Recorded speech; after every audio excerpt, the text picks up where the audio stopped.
Brady, too.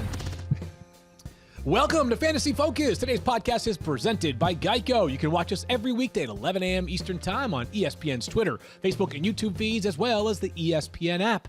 And you can download Fantasy Focus wherever you get your podcast. Good to be back. Field Yates here with Matthew Berry and Mike Clay here, as well as also Daniel Dopp is here. If the camera were on him right now, he would be reaching into his bag to grab an iPad. There you are, Daniel. How are you, friend? Hey, buddy. I'm good. How are you? It's good to have you back. I appreciate you.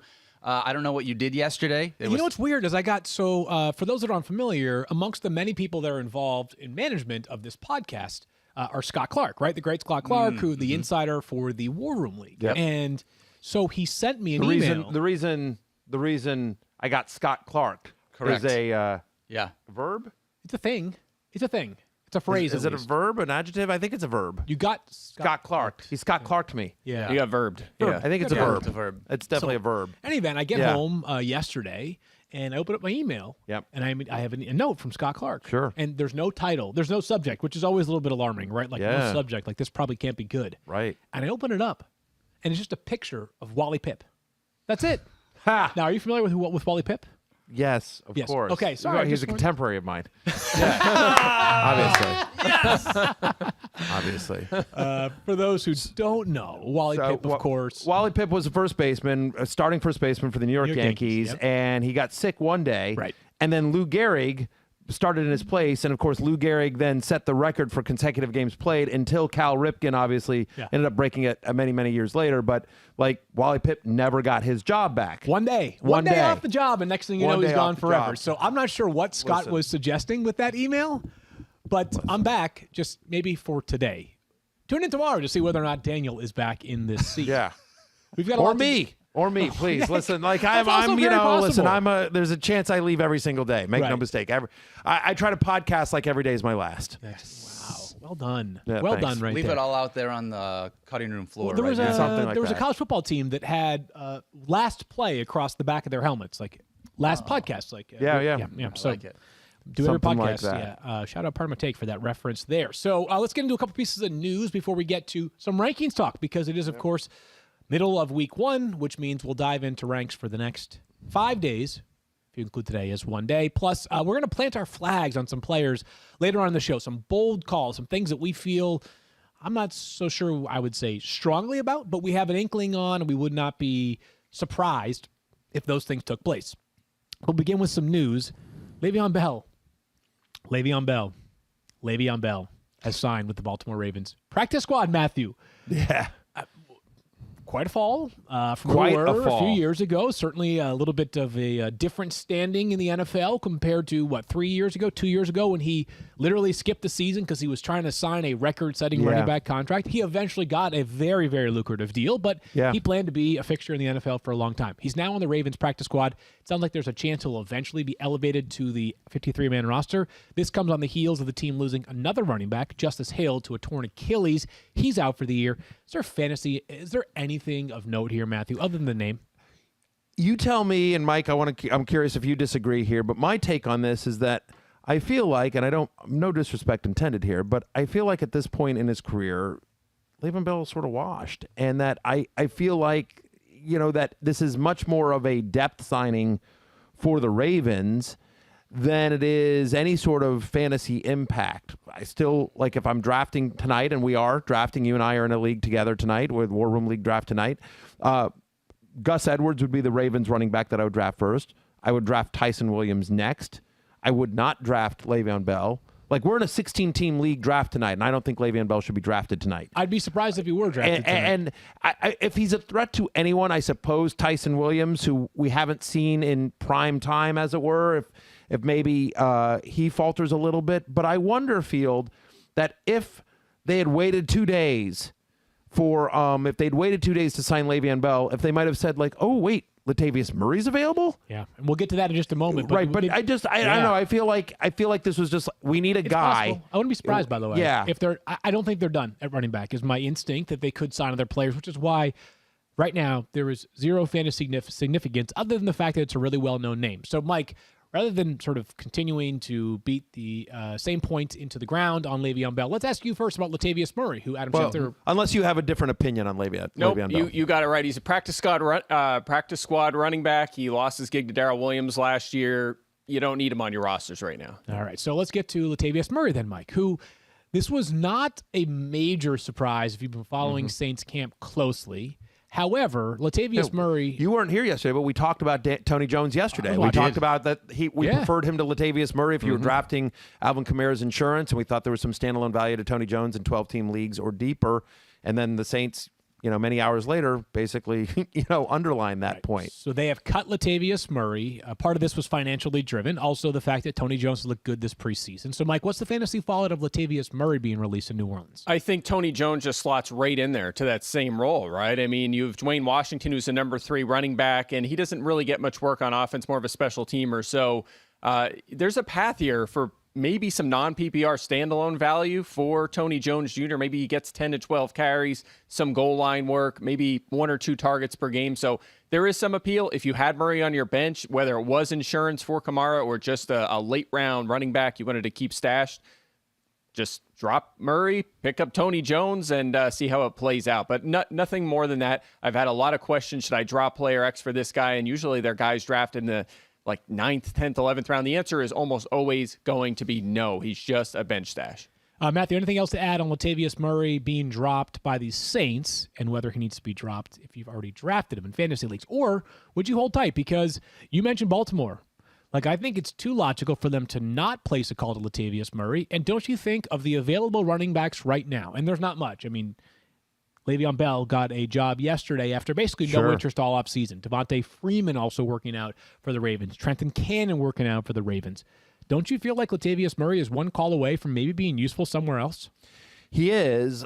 The question becomes, what's the best possible situation? Even if he goes to Baltimore, to me, the best possible situation for Latavius Murray, I'm not sure it exists out there. I feel like wherever Latavius Murray signs is going to be more about hurting the fantasy value of somebody else, because we like Latavius Murray. We think he's a good player. And so, if he signed with the Patriots, you'd suddenly be like, oh boy. If he signed with the Rams, you'd suddenly be like, if he was yet another guy with the 49ers, you'd be like, okay. You sort of work through some of the, I'm just trying to think of what's a running back needy team, Philadelphia? Could he go to Philadelphia? I mean, I'm trying to think of where. So let me where do you think he could land that would be great for Latavius Murray's fantasy value? Probably nowhere. The closest I think he could get would be either Baltimore or Arizona, only because I'm still not totally sold in the Arizona backfield.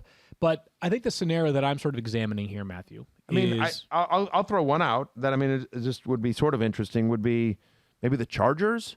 I don't know how the Chargers feel about the depth behind Austin Eckler, and there's been talk about whether Eckler will get the goal line work or not. I believe he will. Obviously, he's my ride or die. But there's maybe it'll be Larry Roundtree or Justin Jackson or something like that. You could see Latavius Murray maybe there. I'm throwing it out there. This is all would be a reunion, off the top of my with head. Joe Lombardi, their new offensive coordinator. So I think the scenario that I'm more mindful of is not if he signs somewhere right now, is that if something happened to a player in week 1 that created the need elsewhere, I think Latavius Murray would be near teams' preferred running back targets list. I think he would have to be. Again, right, to your point, Le'Veon Bell, Trenton Cannon, Todd Gurley's gotten some looks. So I would agree with that statement. But to your point, I don't know that I would, quote, hang on to Latavius Murray to see if he found somebody. We talked yesterday on the show, Field, about guys that were guys that were undrafted in over 50% of ESPN leagues. And so there's a lot. I would certainly prefer, if you're in a league where you can make pickups, you've got Murray on your team, you've drafted prior to Sunday, grabbing I prefer to drop him for Tony Jones. I would drop him for Justin Fields or Trey Lance that we've talked about, right? I would drop him for Marquez Callaway or Jacoby Myers or some of the guys that are basically around 50%. Darnell Mooney, they're basically around 50% rostered. So yes, I don't think there's any reason to hang on to Latavius Murray, hoping he signs somewhere fantasy relevant, because I think he's going to be more a drain on somebody else's fantasy value than have standalone value to himself. Let's just keep this name in mind in case potentially Latavius Murray signs by like the end of this week, right? Like that would not surprise me either. So perhaps we'll have an update later on in the week on Latavius Murray. Time now for our ranks. And of course, every single week we do our rankings. They usually go up on Tuesday in the early afternoon time slot. They are certainly helped by Mike's incredible projections. We've got 6 rankers in total. And what we try to do each week is think through notable rankings conversations. And we're going to start with quarterbacks and then running backs. And, quarterbacks are for the most part what you'd expect this week. You're going to start your studs. You're going to start the guy you probably drafted in most cases, because many of you are drafting just one quarterback. But if there is a quarterback who might be ranked lower than where you drafted him, probably Justin Herbert against the Washington football team. So, Mike, we'll start with you. Of course, you do our rankings projections. Your thoughts on the potential struggles for Justin Herbert this week against that very, very stout Washington defense. Right, and it's all about the matchup here, right? Don't tell Matthew, but the Washington defense, really good. It was really good last season. Actually, they were among the best 3 defenses in terms of passing yards allowed to quarterbacks and, of course, fantasy points allowed to the position. And I'd say they got better, right? That young front 4, their defensive line is 1 year older. They had Davis at linebacker, and of course they had William Jackson, who's arguably a top 10 or 12 cornerback in the NFL at that corner spot to go along with Kendall Fuller. So really like the defense. They're traveling from Los Angeles all the way to Washington for this week 1 game. It's going to be tough for sure. So look, I know Justin Herbert is fantastic, but also keep this in mind. This is a new scheme for this offense. It's going to be interesting to see how that plays out, because last year's Chargers offense, one of the highest volume offenses we have seen in the NFL over the past decade. Very fast paced, a ton of plays. It's not going to be the same this season. So he's downgraded, more of a borderline QB1. And guys, I think usually you're going to still have to start him, right? If you drafted him as your QB1, he's probably your best option. But if you have 2 good options and you could stream somebody, this is the week to do it. Yeah, it's a 1 o'clock start on Sunday as well, as you mentioned, the traveling, so it's a West Coast team traveling east for a 1 o'clock game. And it's a rebuilt offensive line, which we think is going to be a strength of the Chargers this year, but it's also their first game playing together. And as we talked about, listen, it's their first game going up against, Chase Young and company. So look, I have Justin Herbert at QB 12. I'm the lowest among us on the ranks here. So, right, I'm as a borderline QB1 in a 12-team league. I'm outside my top 10 in a standard ESPN league. I think to the extent Justin Herbert could struggle, I think he struggles in this matchup. So the question then becomes, as Mike mentioned, if you have 2 good options, is there a name that comes to mind? And I'll ask you first. I'll give both of you an option. Is there a name that comes to mind as not only is he a good streaming option, but I actually have him inside my top 10 this week? No, I mean, I think that's the problem, is that Justin Herbert's still right on the border, and there's nobody this week you're like, oh my gosh, I'm just making this up here.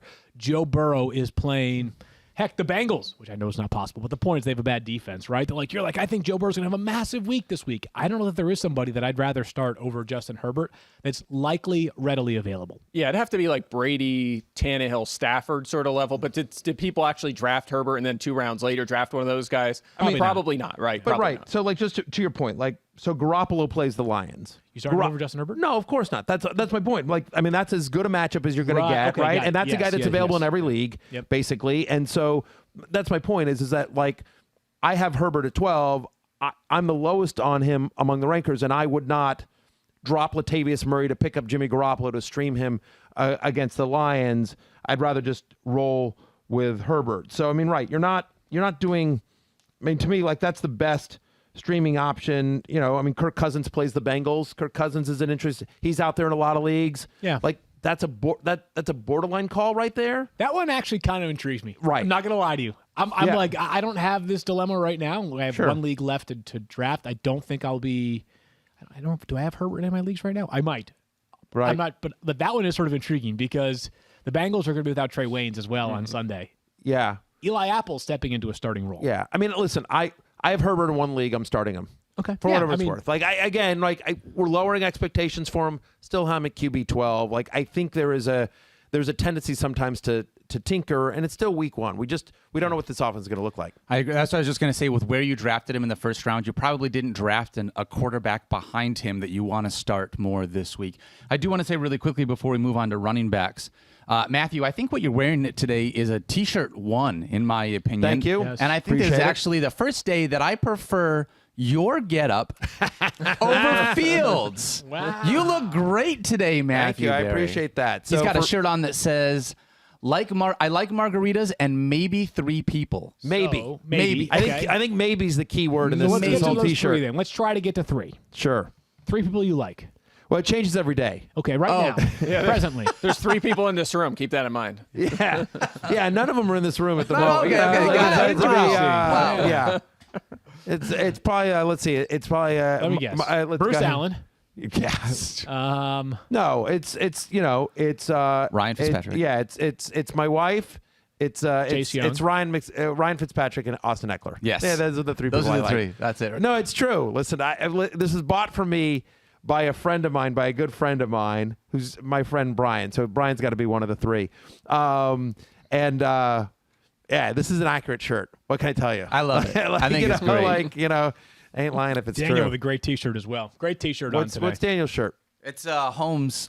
It's a Brewery brewing out company. in Ann Arbor, Michigan. Back home. Oh, in the nice. Great States. spot. Shout out to the super people, soaker. the homies from Holmes. They're the That's best. right. Al is the man. Big Anyway. supporter of the Fantasy Yeah, no, Focus but Football they Podcast. gave me this as a gift, and I'm like, they gave this to me yesterday. I'm like, oh my god, that's the greatest shirt I've ever seen. That's I'm perfect. I'm wearing that tomorrow, and that's immediately going into the rotation. I love it. because it's true. Because you guys, it takes me a while to warm up to people. Oh, yeah. Every time you wear that shirt, you have to decide who your 3 people are for the I day. know. So Yeah. that's the assignments you have. Let's move to running Well, backs. my wife, I will say this. My wife and I joke all the time. My wife and I have 5 kids. As you guys know, we have 5 kids, and we always say we have 3 too many. Yes. It depends on the day which 3.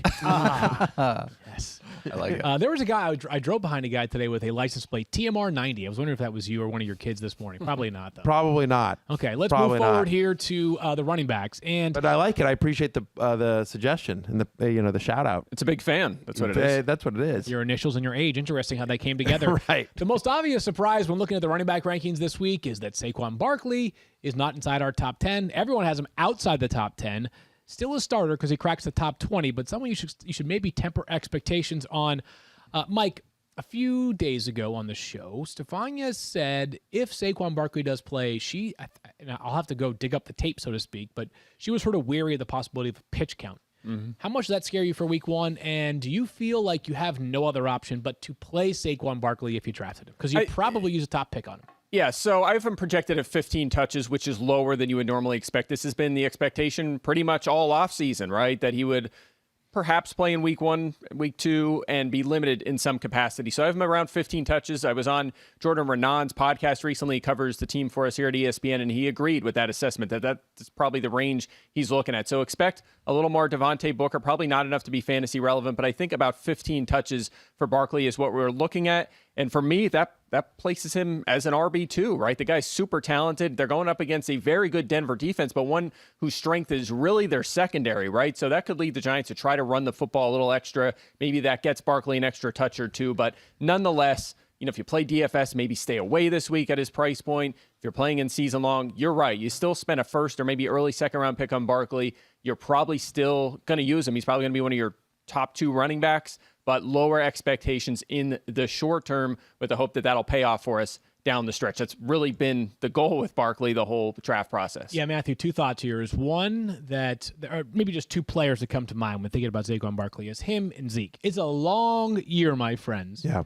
I'm expecting a lot of people to be very frustrated on Friday morning because of a pedestrian outcome for Zeke Elliott against an amazing Bucs defense. Sure. And possibly the same thing for Saquon, even though Mike mentioned the strength of the Denver defense is stopping the pass. They're good enough, and he might be limited enough. You're going to wake up on Monday being like, did I waste a first-round pick on this guy? And Long season. Yeah, and that offensive line is bad enough with Yes. the Giants that they may struggle. And the other thing that's worth noting, obviously, we've talked about this before with Saquon. Stefania mentioned this yesterday once again. Thursday night, next week, the Giants play on Thursday. So short turnaround for the Giants on Thursday night. So certainly don't want to overexert Saquon, I guess. They want to ease him back in off of the injury. The concern here, but I said this yesterday, Field, you weren't here. Mike, you weren't either. But I said, if you're not starting Saquon Barkley in week 1, you've made a massive mistake with your drafting. Again, I was Mike and I had this conversation here in the podcast. I am much lower on Saquon than Mike is. Mike was much more bullish coming into the season. I was much lower. I have concerns. I know Stefania does as well. Field, you were someone in the middle. But if you bought Saquon, if you bought the dip, if you were in on Saquon, then and you're not going to start him week one, then that means you made a massive mistake with your first round pick. Yeah, we agree. Lower expectations, but if you have him, you are still starting him. Having said that, I ranked him 20th. I ranked him 20th, but again, like you guys know how I feel about Saquon this year, at least certainly early on. I've got him at 18, so we're all kind of in that same low-end RB2 range. We'll come back and talk more running backs in just a moment, but did you know that Tony Romo is a motivational speaker right now? All this football season, Tony and Corona are remotivating football fans to live the game day good life. Let Tony unlock your football fan potential at romotivation.com. There you can launch an augmented reality experience that will put Tony in your living room or at the bar next to you while you watch the game. It's true, you can be better at watching football. Let Romo and Corona show you how to live the game day good life. Visit romotivation.com now. Please drink responsibly. Corona Extra Beer imported by Crown Imports, Chicago, Illinois. Now is the time to celebrate. Woohoo! What are we celebrating? The NFL is finally back. And DraftKings, the official daily fantasy partner of the NFL, has millions of reasons why you should be excited. To kick off the football season, DraftKings is giving new customers a free shot at a $1 million top prize with a total of $4 million up for grabs for Thursday's opener. Getting in on Thursday night's single game showdown is easy. You draft 6 players from the season opener, stay under the salary cap, and see how your team stacks up against the competition. So go on and head over under the app now. Feel the NFL action like never before with a free shot at $1 million payday. Download the DraftKings app now and use the code FFF. This week, new customers can also get a free shot at a $1 million top prize and $4 million in total prizes. Enter code FFF to get a free shot at $1 million in top prizes with your first deposit. That's code FFF only at DraftKings, the official daily fantasy partner of the NFL. Minimum $5 deposit required. Eligibility restrictions apply. See DraftKings.com for details. And a reminder, CSS DFS, Clay, Squirrel, and Smizzle, our daily fantasy podcast, coming back this Thursday. We are going to not only have an audio product, but this year we're going to stream the entire thing. And it will be available on YouTube after we get done taping it. So we'll be able to share that so you guys can watch the video of the DFS podcast as well with me, Mike Clay, and our buddy Al Zeidenfeld. So if you're into DFS, definitely follow along there. And where can you find that if you download podcasts? Will it come right into the feed? Right into the Fantasy Focus football feed. You don't even need to go anywhere. It's just going to populate right there for you. That is amazing. Right into the Fantasy Focus football podcast feed. So earlier in the show, we talked about Le'Veon Bell signing with the Baltimore Ravens, maybe eventually becoming the third string running back on the active roster. But for now, he's on the practice squad. Well, for now, we also know it's the Gus Bus show in Baltimore, as Gus Edwards is the undisputed starting running back going into the season, Matthew. Along those lines, how high does he climb in your rankings in a Week 1 matchup right here on ESPN on Monday Night Football against the Las Vegas Raiders? I'm at 18. I'm the highest on him among all of our rankers, but I'm worried, honestly, that I'm not high enough. I think this is a really good match. I think he scores. Okay. I'm just call that right now. I think he scores a touchdown. You know, the pass catchers of the Ravens are a bit banged up here. They have behind Gus Edwards, they have an inexperienced guy in Tyson Williams. To your point, Le'Veon Bell is still in the practice squad. Even if they activate him for this game, hard to see him getting into the game other than maybe a play or two. My expectation is that they lean on Gus Edwards in a road game, a Monday Night Football, that he gets a big workload and a good matchup. I think he scores a touchdown. I think he scores at least one. So, honestly, I'm at 18, and I might be too low. Yeah, I have him at 19. Mike has him at 21. Mike, what I'm most interested in is why do you hate Gus Edwards? No. I want to see whether or not they get him involved in the passing game at all this weekend. Yeah, and that's the concern for me as well with Edwards, which is why we're not higher on him, right? I mean, look at this. You look at Greg Roman. He's the play caller here, and you look at his 7 seasons as a play caller in the NFL. 6 of his running back units were top 10 in rushing yards and touchdowns. That's pretty telling. Actually, both Baltimore offenses were top 6 in those categories.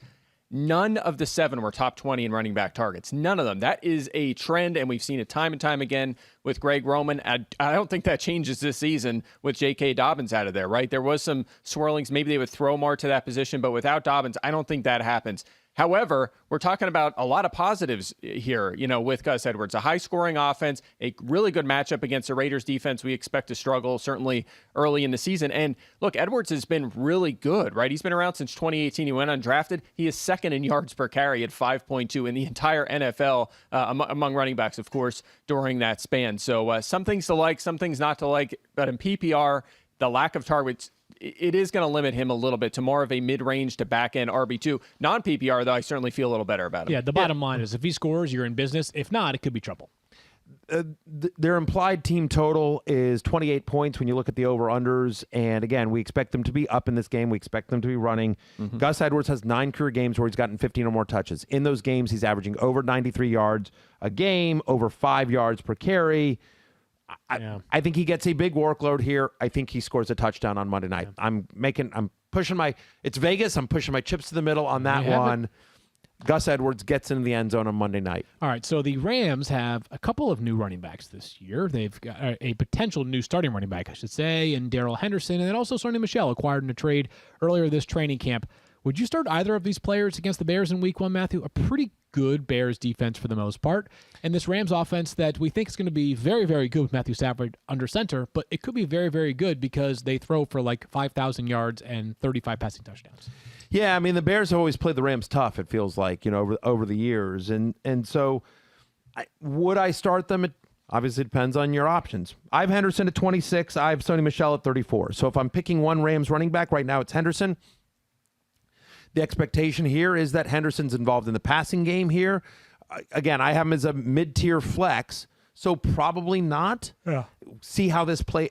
Tough matchup. Let's see how this sort of plays out because we're still not really sure what this rotation is going to look like. We think Henderson over Michel, but to your point, we think Michel gets the goal line work. We think he gets some short yardage stuff. It could be Henderson just as a third down back. So let's see how this plays out. The one thing I'll say on Henderson is that if there's a guy that can break a big play, I think it's more likely to be Henderson than Sonny Michel.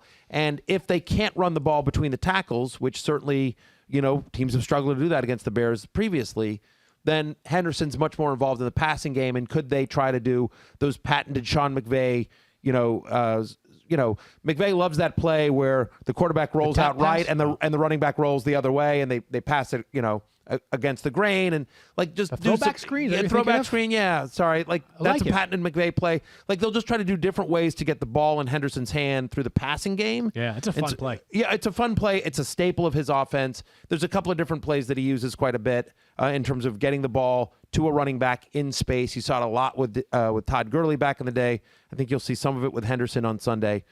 So anyway, that would be. But again, I have him at running back 26. I have a really quick question, and I don't want to derail the podcast, but from a strategy standpoint, I just want to ask this because I do think it's interesting or at least important to understand the way that rankings are done.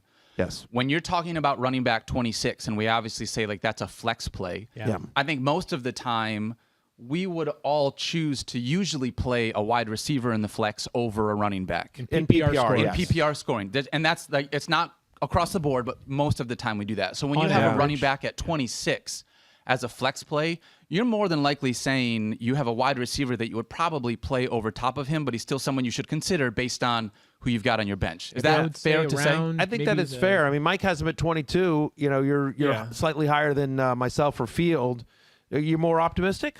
A little bit. I think that maybe Sonny Michel just joining the team is a little bit more limited than usual. Daryl Henderson obviously played at a high level last season, but your concerns are noted and clear. I mean, look, last season there were 7 games Cam Akers didn't play, and Daryl Henderson was out-targeted and out-snapped by Malcolm Brown in those games. So we haven't really seen him be utilized as a feature back in the NFL just yet. So I have some concerns.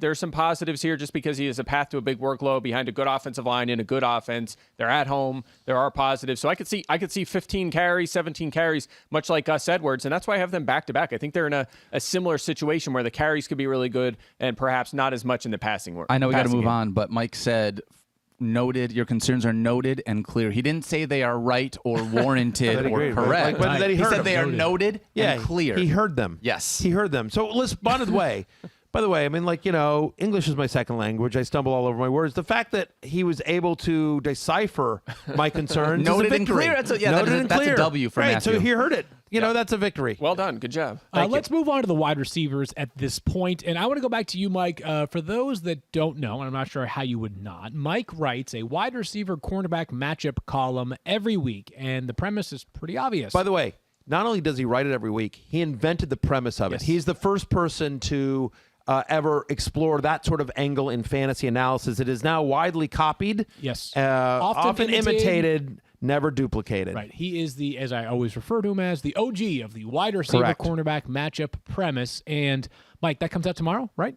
It's out now. It actually came out this morning. Okay, We're going to talk about it tomorrow on the podcast. We will talk about it tomorrow on the podcast, but I'm just going to use that to note that I suspect frequently we will be discussing whoever is playing against the Arizona Cardinals, because right now, if you look at their cornerback group, it is a bunch of unfamiliar faces for the most part. Which brings us to Julio Jones, who will be making his Titans debut on Sunday. We're not concerned about A.J. Brown any week, and I'm not sure we're concerned about Julio Jones, but is there a chance, Mike, that a red-hot start is on the horizon for Julio Jones?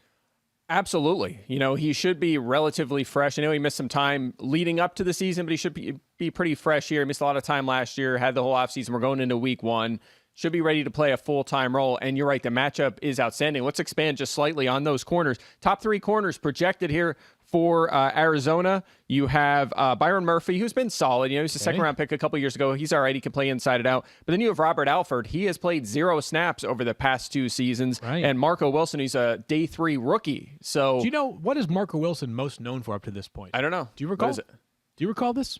Yeah, I think it's that his name is Marco.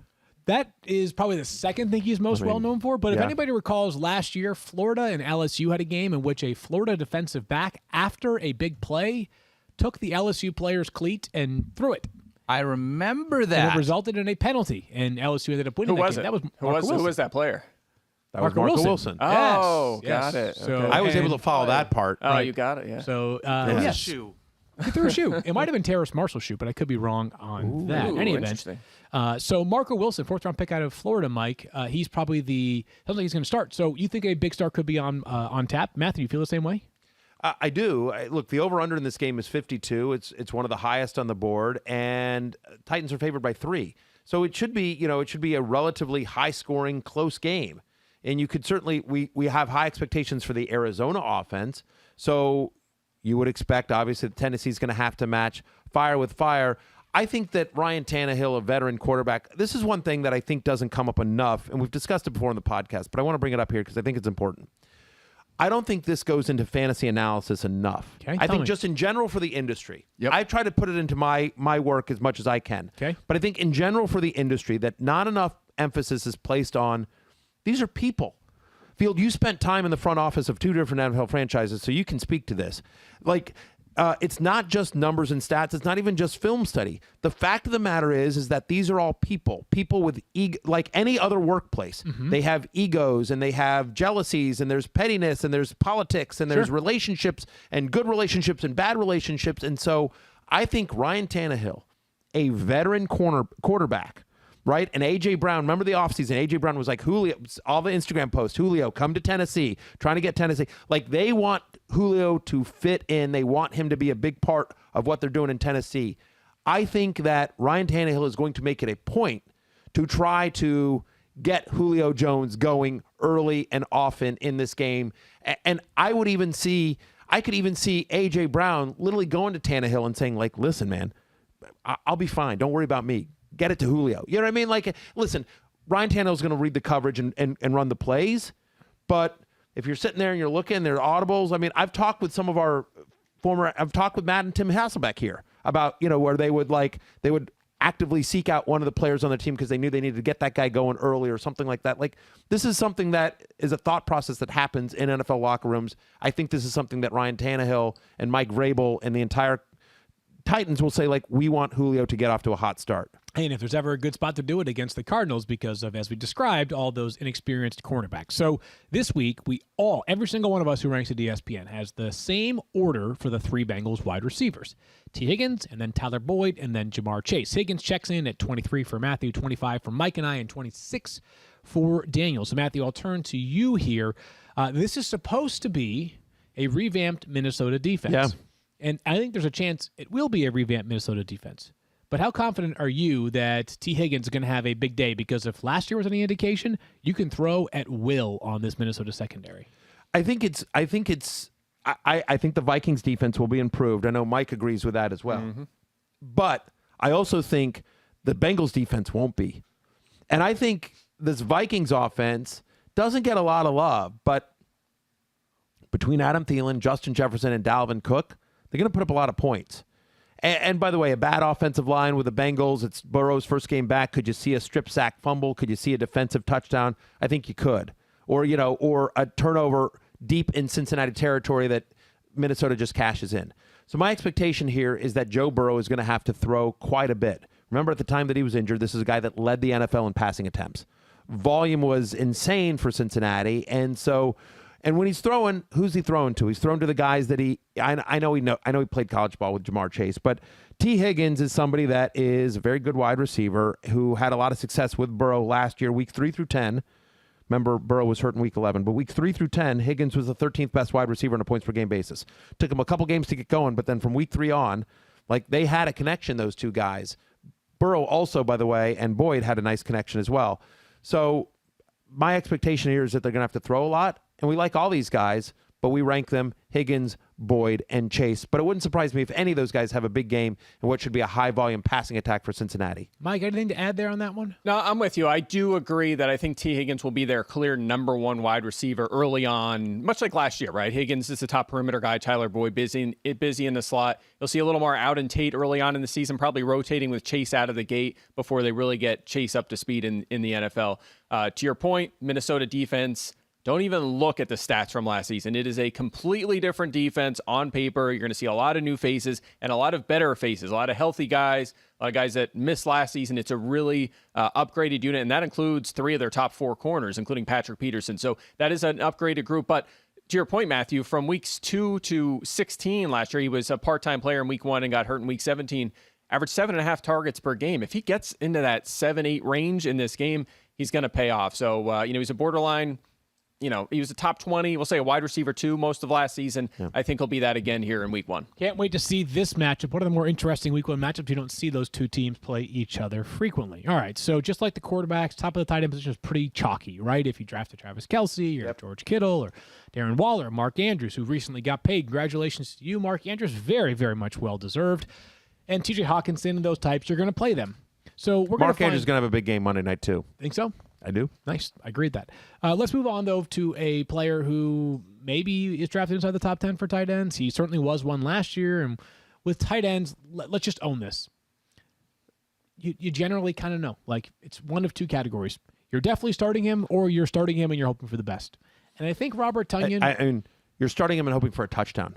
Like, tight ends are either like guys who start every week, or like 8 points will do the trick. Or they need a touchdown to pay off. Yeah, they're touchdown dependent tight ends. So Robert Tonyan was that almost literally every week last year. It felt like he had 11 touchdowns last season on just 52 catches. So over 20% of his catches went for a score. What's your confidence level that he will keep the hot streak rolling in week 1 against New Orleans? Not great. I mean, Tonyan was specifically last year a touchdown-dependent tight end. The benefit was that he kept scoring. Yeah, he had 11 touchdowns last year. Like, I mean, he was a machine, but he was like, I want to say off the top of my head, and Kyle can correct me if I have this wrong, but I believe last year among tight ends, Robert Tonyan was 22nd in targets. It sounds about right. I mean, like, he was... Look at there you go, yeah. Not the same stat, but just a ridiculous stat all the same. 52.5% of Tonyan's points last year came on touchdowns alone. Wow. Yeah, I mean, the amount of touchdowns he had relative to the amount of volume he got was skewed. Right. And I know, Mike always does OTD, his and I don't want to, Mike, you can talk about this better, but I believe Tonyan was one of your cover boys for one of your cover boys for somebody that will regress touchdown wise this year. Tonyan would be like So my expectation is that I don't think he. And Mike, you can follow on this, but I'll just say my expectation is that his volume does not increase this year, right? That Rodgers is back. They have Devontae Adams. I know they got Randall Cobb now back in the slot, so they have another guy that Aaron Rodgers made a point of you need to get Randall Cobb back here. So another guy in the middle of the field for A-Rod. And so I don't think the volume increases for Tonyan, but I do think the touchdowns decrease. And so I have him at 12 against a tough Saints defense who, by the way, just improved their secondary earlier today. Trading for Bradley Roby from the Houston Texans, correct? So we'll see. He won't be able to play this week because of a suspension, but in future weeks he will certainly be a useful part of that secondary. Mike, you are the regression king here at ESPN. Is there a more obvious regression candidate? And regression goes both ways. Players can regress to the mean either in a positive or negative fashion. Would you expect that Robert Tonyan experiences some negative regression this year? Yes, he will. He's the poster boy for regression to the mean this season. No question about it. His touchdown rate, his 88% catch rate, you name it. And check this out. How about this first stat? 59 targets last season. That is fewest by a top 12 tight end over the past 12 seasons. That shows you how unlikely it was that he did what he did last season. 3.7 targets per game. Never had more than 6 in a game. That has to go up, right? I mean, you cannot make decisions based on the fact that he's going to keep up anything close to that efficiency last season. It was borderline historic in a lot of departments. It will come down. We need more targets this season from Robert Tonyan. For me, he is what he's been all offseason. He's a borderline tight end one. So if you have him, he's probably your best option, but we got to get more volume, guys. We need more targets. We certainly do for Robert Tonyan. A good player. There are just so many mouths to feed in that Green Bay offense. Yeah, last year, if you remove his touchdown receptions, he averaged 5.2 fantasy points per game. Yikes. He was literally the definition of a touchdown-dependent tight end. Luckily for Tonyan and his managers last year, he kept scoring, but we don't expect that same kind of volume in the end zone this year. Fantasy Focus Football is brought to you by Gum Out. To get peak performance, a lot of people try the latest techniques, technology, and even ingredients. When it comes to performance enhancement for your car, the most exciting development is Gum Out with Carbon Clear. Carbon Clear is potent. It's the most advanced fuel additive on the market. It's also their newest technology. Think of it like this. You're evolving your stat tracking, right? Mike's got OTD. It's not just catches and yards and touchdowns. We're talking targets, yak, DVOA, OTD. Mike probably has a new stat he's going to think of by the end of the show. That's why he's the best. But why not evolve your car's performance just like you evolved the stats? In fact, cars on Gum Out get better engine performance, increased fuel efficiency, and lower emissions. It only takes 2 minutes to pour Gum Out into a gas tank, so it's quick and easy to use. And it's not hard to find. You can get it at mass retailers or your local auto parts store. So what are you waiting for? Get your car running right with Gum Out, now with Carbon Clear, performance enhancement for your car. Field fantasy football season is right around the corner, as in tomorrow night. That means more of what you love: the teams, the rivalries, the stats, and trash-talking friends. I only have like 3 friends, as you can see by my shirt. Your favorite fantasy stars like Kyler Murray, Christian McCaffrey, CeeDee Lamb, Baker Mayfield, they all rely on Body Armor to get them to the next level and perform at their best and give you the trash-talking points you need. Hey, this fall, a great time to up your game as well. Body Armor has got you covered. Everybody focused on staying active and healthy. Hydration, of course, an important part of that.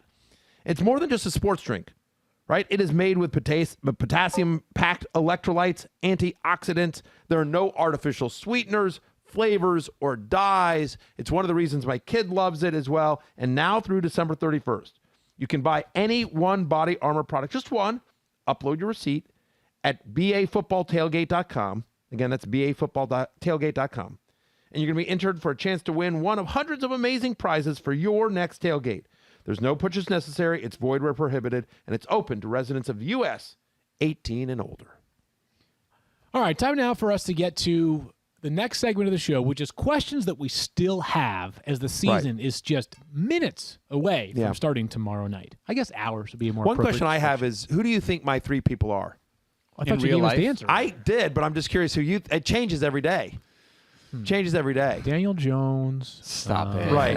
Jalen Hurts. And Dak Prescott. I do love Jalen Hurts this year. Yeah. I drafted Dak Prescott last night. I did a weird thing. I was in the Stephen A. Smith League, so we did the, and we'll be talking about it on Stephen A's World on ESPN Plus. Shout out to ESPN Plus. Shout out to rotopass.com, by the way, which is a way that you can get ESPN Plus and read like Mike's wide receiver cornerback matchup column. Do you have a promo code for that, Matthew? 06010 gets you 10% off. Okay, 10%? So 10% off of rotopass.com, where you get ESPN Plus and 5 other great sites. Matthew, it's an amazing bargain. If I've already done my draft and I sign up for RotoPass now, do I still get it for the 12 months consecutively, yes, or is it only 12 months? So you get it all for next preseason. Oh, and there's all interesting. sorts of in-season management tools in terms of helping you figure out what trades to make, what waiver wire ads to make. There's DFS lineup optimizers as well for people who play DFS. Sure. All sorts of great stuff. You can text you, right? And yes, you can. Yes, Is that part of RotoPass? It's not part of RotoPass. Just if people want to, if you want to text me, my phone number's on my Twitter handle. So yes. Wow. 867. How do you not get texts all day? Stop then? it. He does. I do. He does. I mean, have you not seen me looking at my phone like constantly during the commercial breaks? Yeah, Matthew, my put phone your phone blows down. up. Matthew, put your phone down. Exactly. My phone blows up. You know this. All right, so let's talk. So anyway, but I was just going to say, I thought this was interesting. I'm in the so we did a league. We did a 10-team celebrity league for Stephen A's World, and we're going to be talking about it on his show starting tomorrow and like every week. Okay, and Stephen A. Smith played fantasy for the first time, which was great. He was my one person to invite that was played. I went running back in the first round.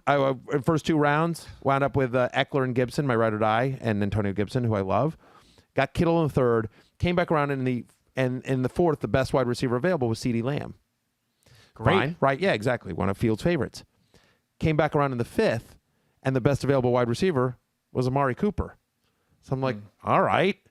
And then I came around in the sixth, and there'd been a quarterback run, but Dak was still out there. And I'm like, whatever. Let's go. How about them Cowboys? So I went Dak. I don't know what I just thought that would be a fun experiment, just to see what that's like in a season long. I mean, stacking is always something you do in best ball in DFS, but in a season long sort of 10-team league, I thought that was kind of an interesting thought experiment. I don't know if you or Mike have any. Totally into it. I mean, I think you have 2 top 20 wide receivers, 2 top 12 running backs, and a top 5 quarterback. I'm only not into it because tight it's end. against your rooting interest for your Washington football team. Like you picked the but it's one fantasy. rival. It's win-win, lose-lose. Yeah. Yeah, look, I'm with you. That's what I did in Scott Fishbowl. That was my path to trying to win that thing, like a big tournament, right? And look, that's the Dallas offense. We've talked about this all offseason. Should be the highest volume offense in the NFL. So get yourself a good quarterback, 2 potential. Look, if you made a short list of teams that could have 2 top 12 fantasy receivers this year, Dallas is on that list without question with Lamb and Cooper. I also knowing Stephen A's long-standing relationship with the Cowboys and Cowboys fans, and knowing that we'd be talking about the league every week on a show, I thought this might make fun. for some fun content. That's fun. Well done by I'm you. excited about it. Listen, Stephen A was great last night. I'm really excited about this league. And You said it's a surprise. well, just what I mean, like he'd never done it before. I have, not to derail the podcast, but I'll just say this.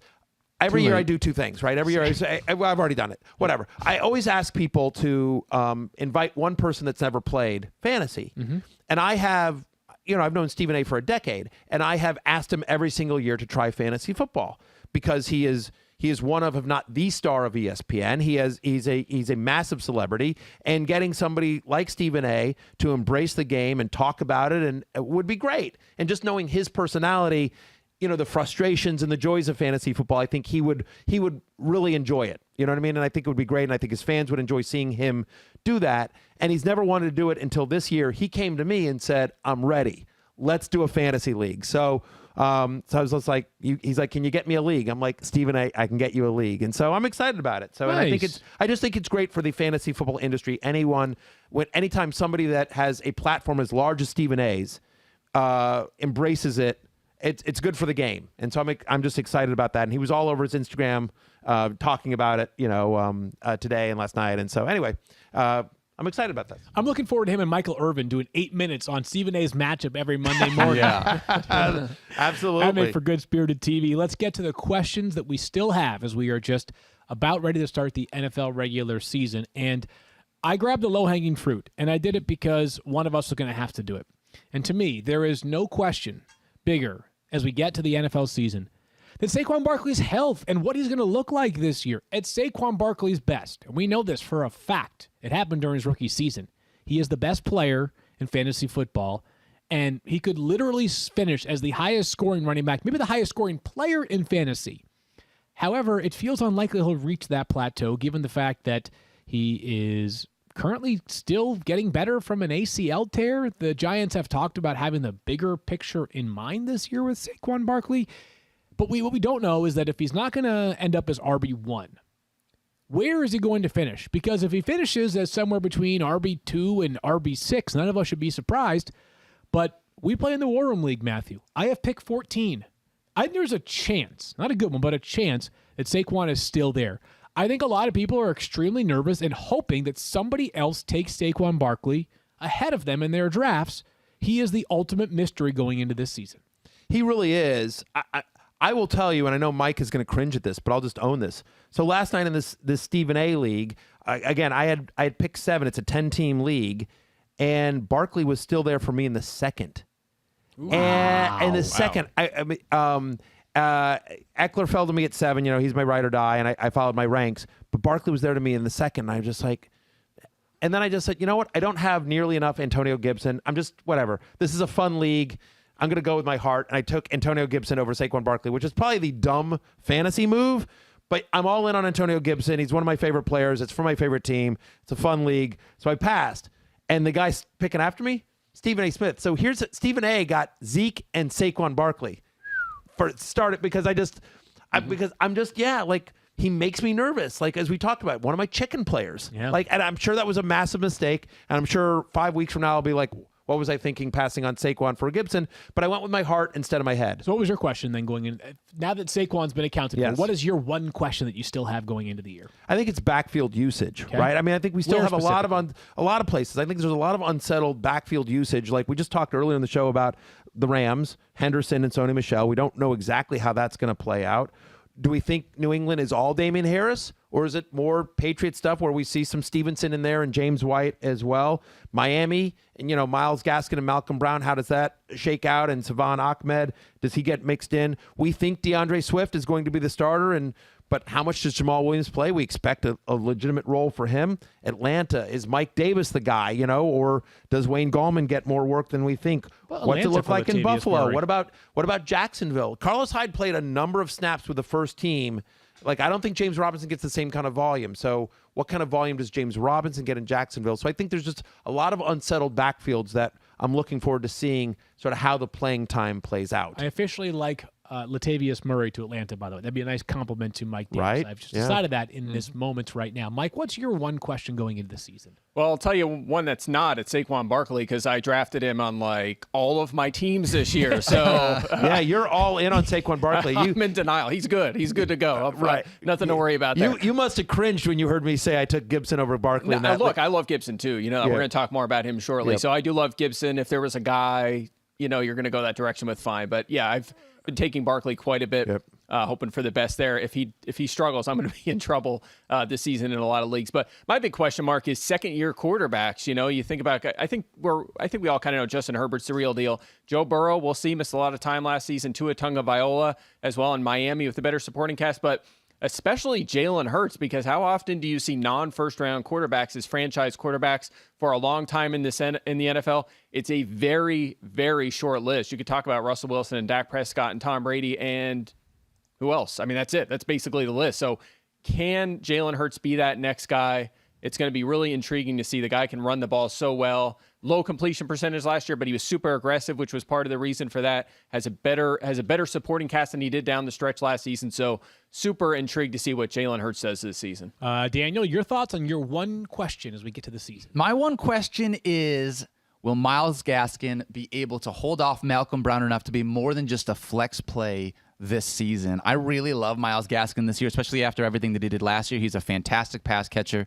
You look at what he did the final 6 weeks that he was active. He was a top 20 running back every single one of those weeks. I love what this kid has and what he can bring, and I think this offense is going to be much improved. So from that standpoint, I think I'm just really excited to be able to see what Myles Gaskin can do this year. Some people think he's a sleeper. We'll see. Malcolm Brown figures to have some role in Miami, but as we have discussed, as Mike told us once, cream rises. Believe that Myles Gaskin will eventually be the man in Miami. Time now for us to get to our bold calls, brought to you by Geico. Whether you rent or own, Geico makes it easy to bundle home and car insurance. Go to geico.com today.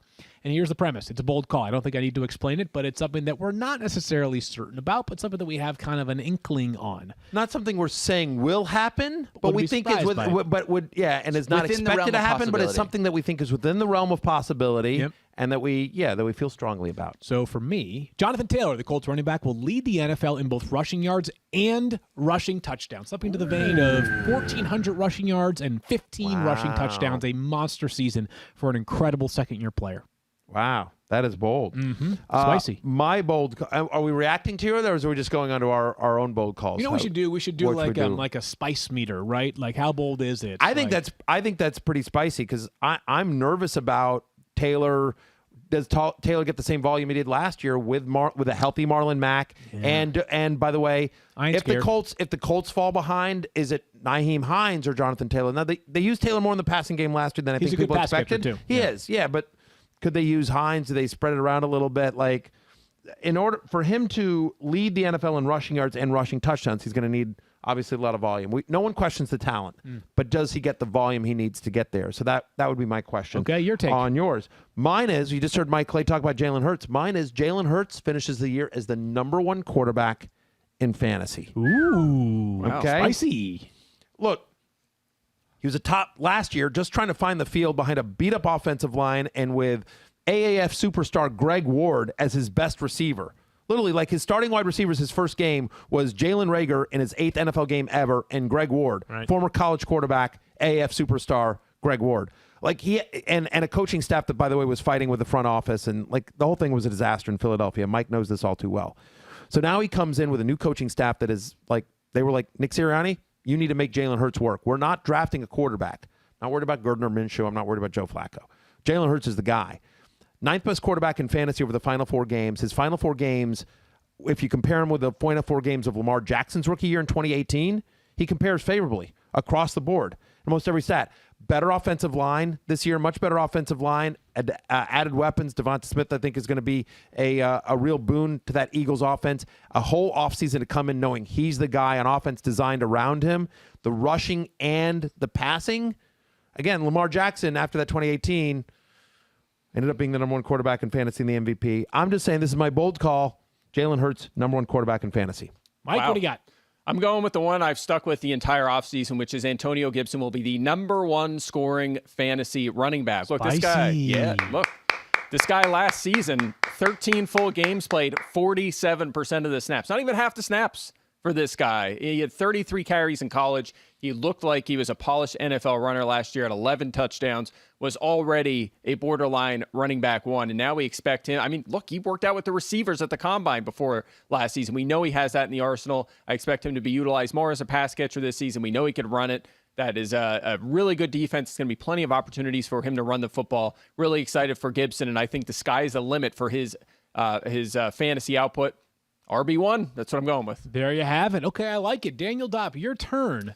All right, mine is spicy take. Laviska Shenault is going to finish as a top 15 wide receiver. I wanted so badly to figure out how to get him inside the top 10, but the top 10 of wide receivers is just so stinking stacked. Yeah. But I love Laviska Shenault. He's a guy that's being drafted outside the top 30 right now, but you look at every year for the last 5 years, there's been a wide receiver drafted outside the top 30 that has finished inside the top 15, and usually there are multiple wide receivers that do it, both Will Fuller and Justin Jefferson as examples for last year.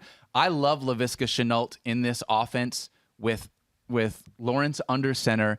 I think he's going to be the guy that's going to take over as the #1 pass catcher in that Jacksonville Jaguars offense. Yeah, I think that's possible. The big question I have for Laviska, because in order to be a top 10 wide receiver, you probably have to have some serious touchdown upside. Yeah. And with the way that they have been utilizing him, not just last year, but from what we saw this year in an entirely new offense, still a lot of stuff at or near the line of scrimmage. So there's going to be a ton of yards after catch opportunities. But to get to that top 10 or top 15, I just hope there are ways they find some more touchdown opportunities for him. Daniel, what do you got? We're going to close out with 2 quick social questions, if you guys don't mind. Sure, why not? Let's do it. This first one comes from Joe. It says, would Mike consider? Let me turn it around here. Oh, man. All right, and these are people that have tweeted at Fantasy Focus, our Twitter handle. Focus, correct. Would Mike consider benching Allen Robinson versus Jalen Ramsey? How bold do you get with wide receiver cornerback? Well, I just wrote about that in my column, so you get over to ESPN Plus, and there's a full breakdown. But my short answer is Probably not. If you drafted this guy's a borderline wide receiver 1, what are the odds that you have 3 or maybe even 4 if you start 3 receivers in a flex?